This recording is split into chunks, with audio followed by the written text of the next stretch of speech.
Okay, today is November the 4th, Sunday afternoon. We've been on the plot for about an hour today. We've shifted all the wood that was down here on the edge of the plot, as we've been asked to move it, so everything's on our plot now, and I'll show you later where that's gone to. The drainage is working, although it's still very, very wet on the plot.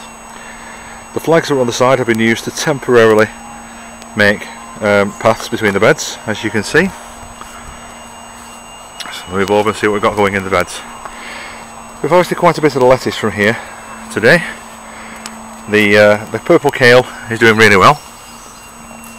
Let's just lift this up. As you can see, we've got some lovely kale there. Purple sprouting broccoli is doing okay. The Brussels sprouts are looking good, but there's nothing on them, so a bit of a waste really at the moment.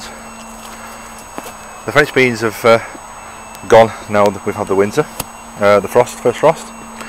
The cabbage is doing well. This is Savoy cabbage.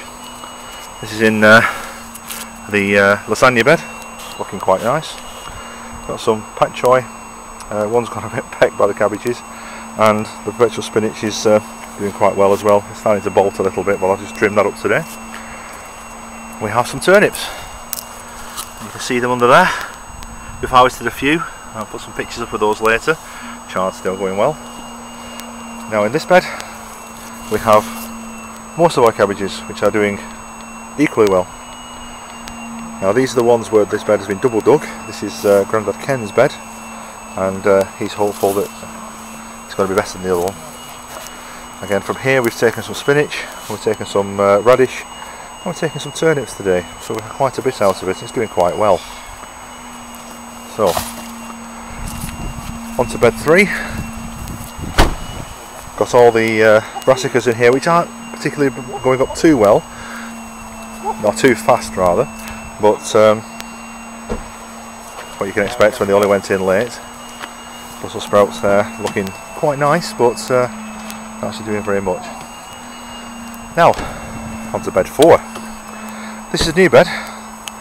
In here we've got garlic, and we've got 3 solitary leeks that came in from home.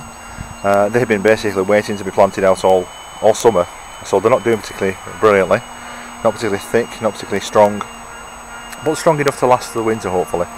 Now I've got some shop bought garlic, as in from the garden centres, and I've also got some jumbo garlic in here, and I've also got some purple sprouting broccoli at the top. Bed 5. Now this bed is my onion bed.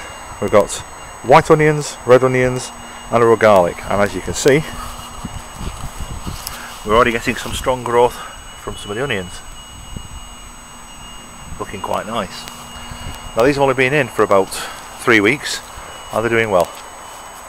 Now on to bed 6. Now bed 6, I've got some blackcurrant bushes, or stems or twigs, that's been given to me by Di, and we've got a dozen of these. Now where I was going to plant them, we've not been able to because it's just far too wet. I'll just go up and show you what the water's like now. And as you can see, it's quite muddy and quite wet. Now the drainage channel that we've got going is working, because when we first started I would have been over the top of my wellies with that, over the top of the foot. About 5 inches worth of water would have been there. This is the bed we're going to do for rhubarb. It just needs weeding again, unfortunately. Manure sticking on top, and then we're going to put some rhubarb straight into there. The rhubarb from the first beds and the rhubarb from Hull, when it all goes dormant. That's what's going to happen there. One more development we've got here is we're digging like a soak-away trench on the edge of the allotment. As you can see, it's doing quite well and soaking away at the moment. We're filling it with rubble. I started to at this end. The idea being that the water will soak into this, fill this up completely, go out the top end and reach the drainage channel, which then goes down into the orchard and to the fence at the bottom. Now then, let's go across to the other side of the plot. One other thing we've done today is we've put about 2 bags worth of sand, maybe 3 bags worth of sand, where we used to have a small depression and we basically filled it up to try and stop it from filling with water so much. The idea is I'm going to fork this in, turn it over, put some of the waste soil from the trenches I've been digging and the excess from the beds, and basically put it on this area to try and raise it a bit, because it appears to be the lowest point on the whole allotment, and so that's where all the water gathers, which is unfortunate. Now, got quite a bit of wood left as well, as you can see. Loads and loads and loads of very nice wood for making beds. Unfortunately, nowhere to put them at the moment because of the water being too much. And we have a new compost bin. Got this off Recycle. We've already got loads of kitchen scraps in it.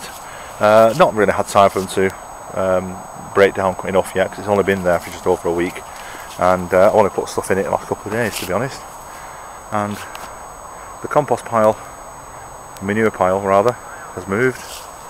We've taken quite a bit of that for putting on the beds, and we have a builder's bag, which I got again off Recycle, with the sand in it, which has got leaves in it now. We've got a bag full of leaves. The idea is that this is going to be added to over the next few weeks as the leaves fall off the trees at home. So I've got a very nice sycamore tree at the bottom of my garden, and we're going to be using that for filling that up and making it into leaf mould for next year, so hopefully that will work. Anyway, that's all for now. I'll put some pictures of the produce we've harvested later, and see you all in the next video.